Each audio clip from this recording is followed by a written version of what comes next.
ची शुद्धी व्हावी याच्याकरता हा परमार्थ आहे. आणि म्हणून उद्धवानं ज्यावेळेस भगवंताला प्रश्न विचारला, देवा अंतःकरण चतुष्टय ज्याला म्हणतात, मन, बुद्धी, चित्त आणि अहंकार, याच्यामधील जे चित्त आहे त्या चित्ताच्या शुद्धीचा मार्ग तुम्ही मला सांगा. असा प्रश्न विचारल्यानंतर भगवंतांनी नाथरायांच्या मुखामध्ये एक सुंदर उभी घातली. ऐका. माझी कथा माझे नाम, सकळ पातका करी भस्म, हेची चित्त शुद्धीचे वर्म, अति सुगम उद्धवा. उद्धवा, माझी कथा. कोणाची कथा? माझी म्हटलं बरं देवाने, हो, दुसऱ्याची नाही. माझी कथा आणि माझे नाव. हो का, आमची कथा आहे, आमची नाही. या महाराजची कथा नाही, कथा भागवताची आहे, महाराज प्रवक्ते आहे. पण आपण बोलताना काय म्हणतो, आपलं कीर्तन झालं बरं म्हटलं, तुझं नाही, संतांच्या वाङ्मयाचं कीर्तन झालं. बोलताना प्रघात असा असतो, महाराज महाराजांची कथा होती. हो, आपला मृदंग वाजला बरं, आपला नाही, मृदंग खोळाचा वाजला, वारी वाजली. ऐका. म्हणून भगवंत स्वतः सांगतात उद्धवाला, उद्धवा माझी कथा माझे नाव. काय बरं? सकळ पातका करी भस्म. सकळ या शब्दामध्ये कोणतंच पाप उरलं नाही. हो, ऐका. मग त्यापुढे काय सांगतात? हेची. आता इथं चकारात्मक बोलता नाथराय म्हणतात, ऐका, हेची चित्त शुद्धीचे वर्म, अति सुगम उद्धवा. विठाला विठाला.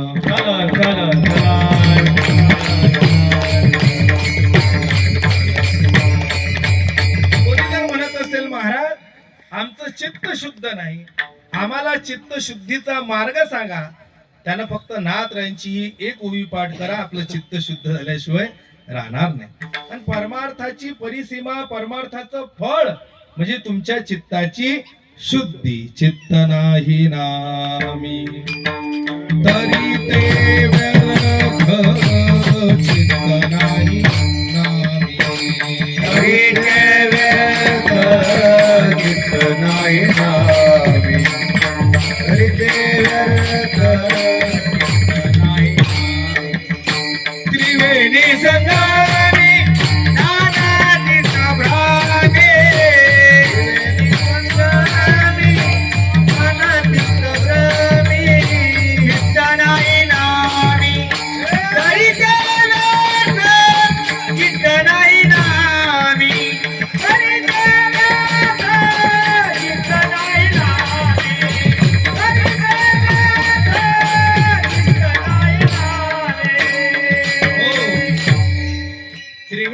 संगमी नाना तीर्थे भ्रमी. ज्ञानोबारांच्या हरिपाठात आपल्याला सिद्धांत सापडेल. पण ऐका, ज्या परमात्म्याने आपला नाम महिमा सांगितला, त्या नामाजवळ जर ते चित्त नसलं तर चित्त नाही नामी तरी ते व्यर्थ. आणि म्हणून या चित्ताच्या शुद्धीचा मार्ग हाच आहे. आचार्य मधुसूदनजी सरस्वती तर या भागवत कथेला भक्ती कथा असं म्हणतात. ऐका. हो, परमात्म्याची कथा दिव्य आहे, परमात्म्याची कथा रसभरीत आहे, परमात्म्याची कथा तुमची काया ब्रह्मरूप करण्याची ताकद जिच्यामध्ये आहे ती भगवत कथा आहे. पण ती कथा तशी श्रवण केली तर, आता बऱ्याच वेळा काय होते, आपल्या जीवनामध्ये कथेचं श्रवण घडते पण त्या कथेचं मनन कधी घडत नाही. विचारसागरामध्ये जर आपण पाहिलं, विचारसागर नावाचा एक ग्रंथ आहे, त्या ग्रंथामध्ये अशा प्रक्रिया सांगितल्या की आधी श्रवण घडावं, श्रवणानंतर मनन, मननानंतर निदिध्यासन आणि निदिध्यासनानंतर तत्वम पदार्थ शोधन. बऱ्याच वेळा परमार्थाच्या एखाद्या साधनेचं श्रवण घडते पण तुमचं मनन घडत नाही.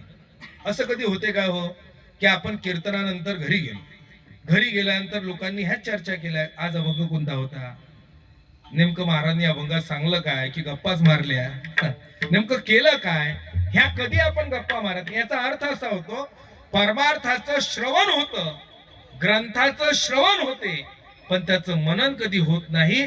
ज्या दिवशी तुमच्या जीवनामध्ये ब्रह्मवाक्याचं आणि कीर्तन कथेचं श्रवण आणि मनन होईल त्या दिवशी तुमच्या जीवनामध्ये निदिध्यासन घडेल. आणि निदिध्यासन घडलं की त्या तत्पदाची तुम्हाला प्राप्ती होईल. विठाल विठाल.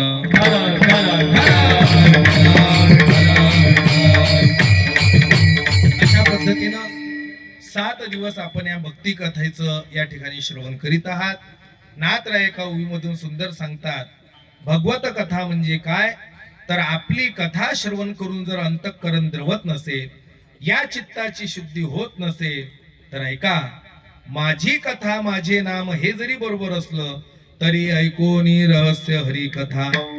द्रवन उपजे ज्याच्या चित्ता, तो पाषाण जाण सर्वथा, जळी असता कोरडा. महाराज म्हणतात, कथा श्रवण करून जर तुमच्या अंतःकरणात परिवर्तन होत नसेल. हो, राजा परीक्षितीचा उद्धार झाला किती दिवसात? 7 दिवसात.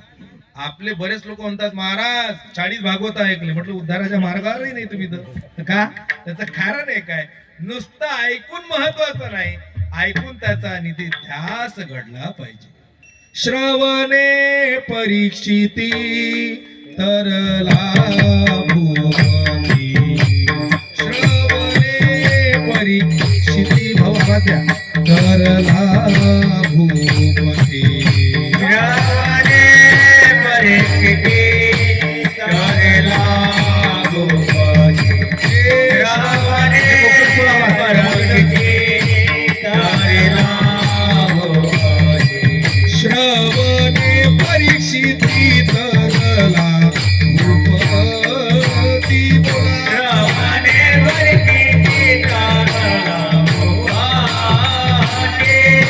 दिवसा मुक्ती झाली त्याची, 7 दिवसा मुक्ती हे झाली त्याची, श्रवणे परीक्षिती तरला भूपती, श्रवणे परीक्षिती तरला भूपती.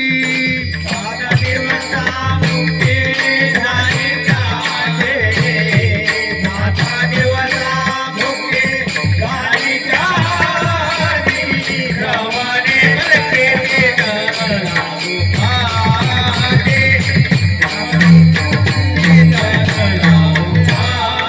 भूपती, श्रवणानं जर राजा परीक्षितीचा उद्धार होऊ शकतो, तर आपलाही का होणार नाही. तेवढ्या तळमळीनं ती कथा श्रवण करावी. असो, या ठिकाणी 7 दिवसापासून आपण कथा श्रवण करीत आहात. आज कथेचा 4 दिवस झाले आपण कथा श्रवण करीत आहात. त्या माध्यमातून इथं येण्याचा योग आला. सर्व उपस्थित वारकरी, पंचक्रोशीतील सर्व भाविक भक्त यांच्या सहकार्याने, ग्रामस्थ मंडळी असणारे आपण सर्व अंत्रिकर यांच्या भव्यता आणि दिव्यता या सोहळ्यामध्ये आजची ही सेवा करण्याचं माझं परम भाग्य आहे. जगद्गुरु तुकोबारायांचा वैकुंठ गमन सोहळा आपण आताच 2-3 दिवसापूर्वी साजरा केला.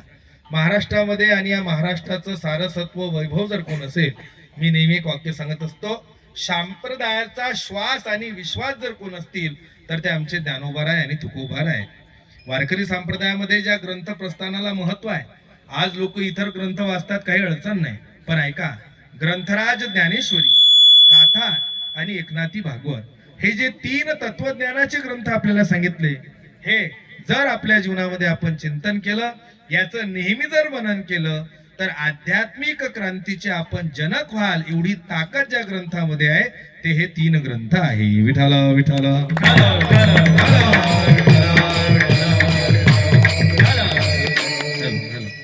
काय होते, तुम्ही कीर्तन होईपर्यंत शिट्ट्या मारी, याचा बेस कमी करा. याकरता जगद्गुरु तुकोबारायांचा हा अभंग आपल्या सर्वांच्या सेवेकरता निवडला. हा अभंग आमचे प्रातस्मरणीय वैकुंठवासी गुरुवर्य विठ्ठल बाबा भुले घ्यायचे.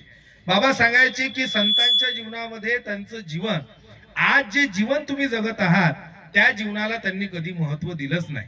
या जीवनाला त्यांनी जीवन कधी म्हटलंच नाही. त्याचं कारण आहे, संत जीवनामध्ये जर विचार केला तर त्यांचं जीवन हे प्रापंचिक जीवन नव्हतं, तर ते स्पष्ट सांगता काय, विठ्ठला मोचे जीवन,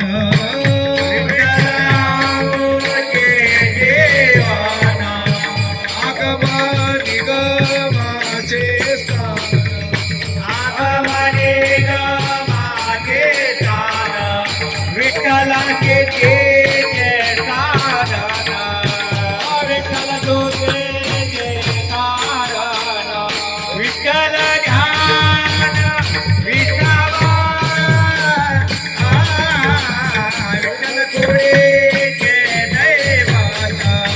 विठ्ठल कोळे विठ्ठल कोळे जय जय वासा विठ्ठल कोळे जय जय वासा. आध्यात्मिक क्षेत्रामध्ये जीवनाचा जर विचार केला तर तुकोबाराय नाटाच्या पहिल्याच अभंगात सांगतात विठ्ठल आमुचे जीवन.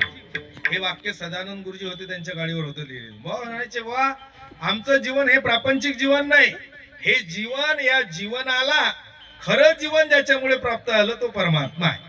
याचा अर्थ असा होतो की मानवी जीवनामध्ये जोपर्यंत तुमच्या अध्यात्माची कास तुम्ही धरत नाही तोपर्यंत तुमच्या या जीवनाला जीवन प्राप्त होत नाही. माणसाला माणूस पण कधी प्राप्त होते. लोक म्हणतात तू आता मोठा झाला जरा माणसासारखा वागत जाय. काय म्हणता मोठा झाला, अरे म्हणजे मोठं होणं म्हणजे माणसासारखं वागणं आहे का? ऐका, तसं मनुष्य जीवनात आला म्हणजे त्याचं जीवन पूर्ण होतं का? होत नाही. जीवनाला जर पूर्णता येत असेल तर ती परमात्मामुळे येते. नवे नवे कितीही तुम्ही जीवन जगा. मी नेहमी सांगत असतो 3 प्रकारचं जीवन आपल्या समोर आहे. पहिला आहे भौतिक जीवन, दुसरा आहे दैवी जीवन आणि तिसरा आहे आध्यात्मिक जीवन. विठाला विठाला.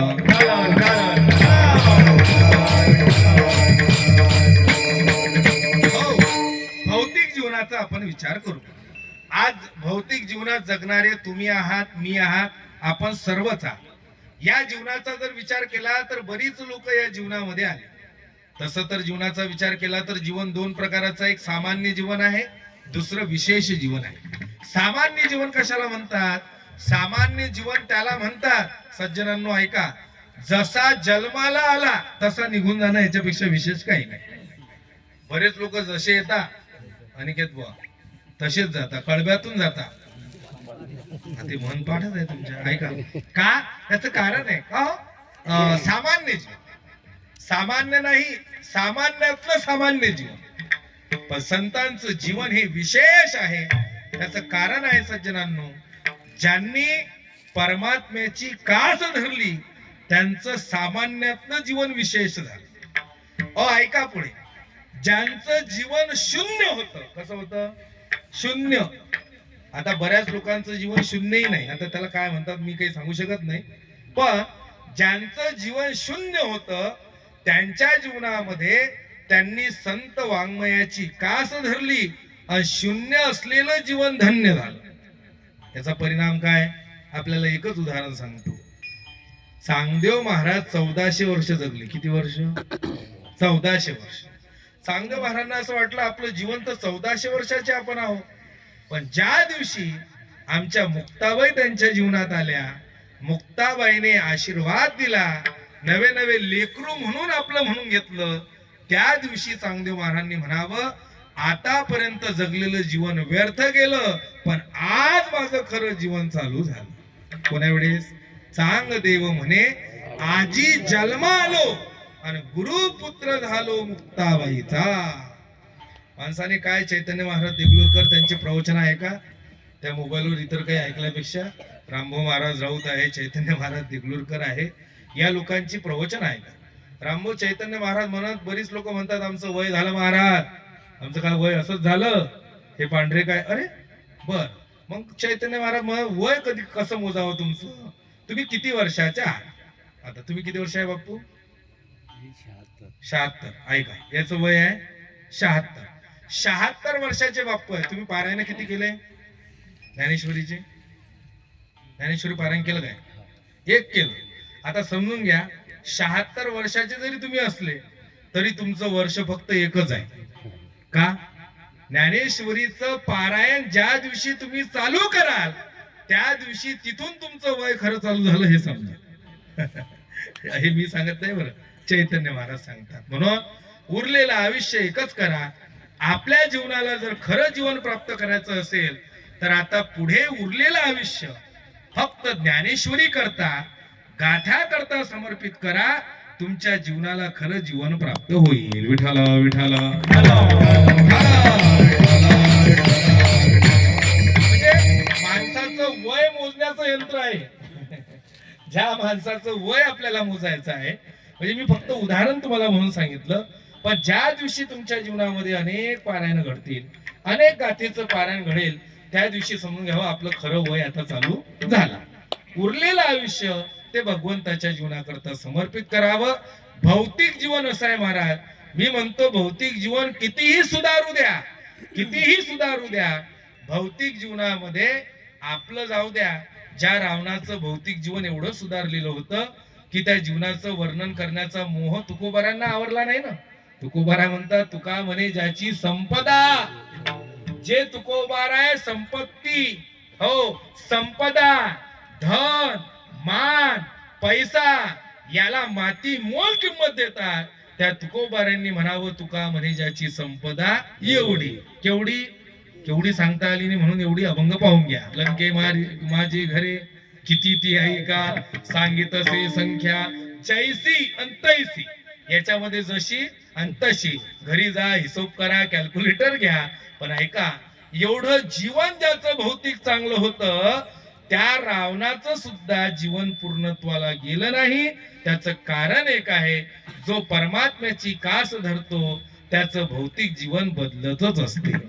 18 भार वनस्पती फुले फळे ओळखी, 18 भार वनस्पती फुले फळे ओळखी, त्या पोखरणी नदी गंगा वाहती, वाहत्या पोखराने नदी गंगा वाहते, घरी कुल स्त्रिया राजराणी व संपत्ती, या घरी कुल स्त्रिया राजराणी व संपत्ती, सुख सांडुनिया कासया योग सेविती, सुख सांडुनिया कासया योग सेविती, हे मरिये रे मनाला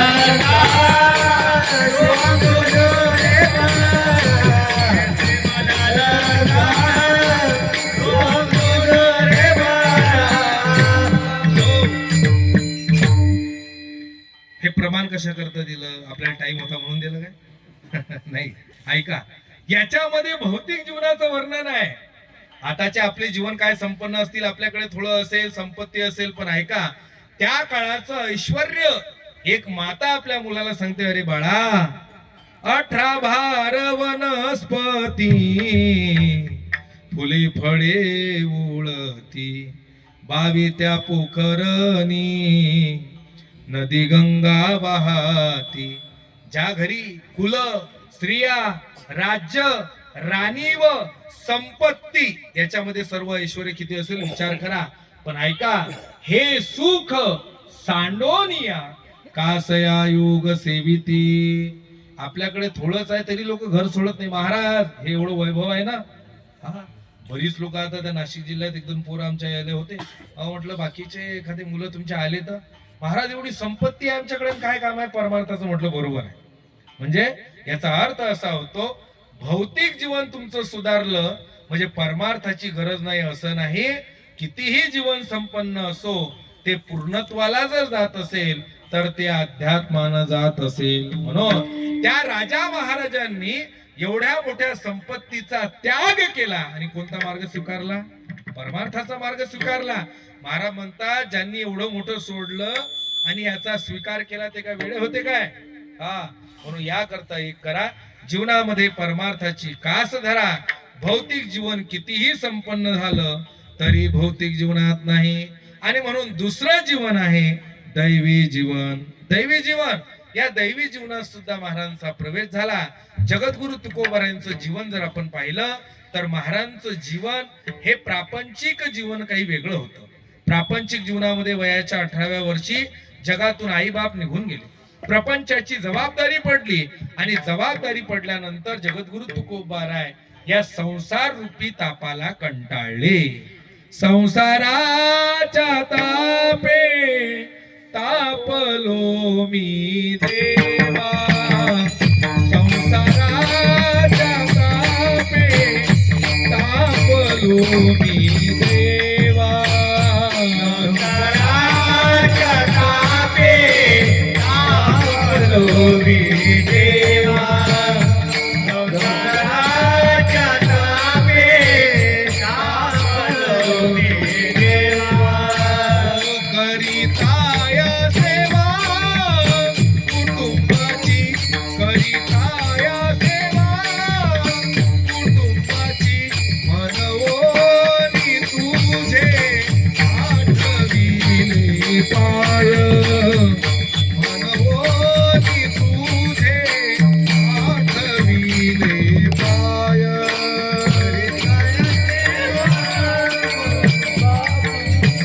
करिता या सेवा कुटुंबाची, भाऊ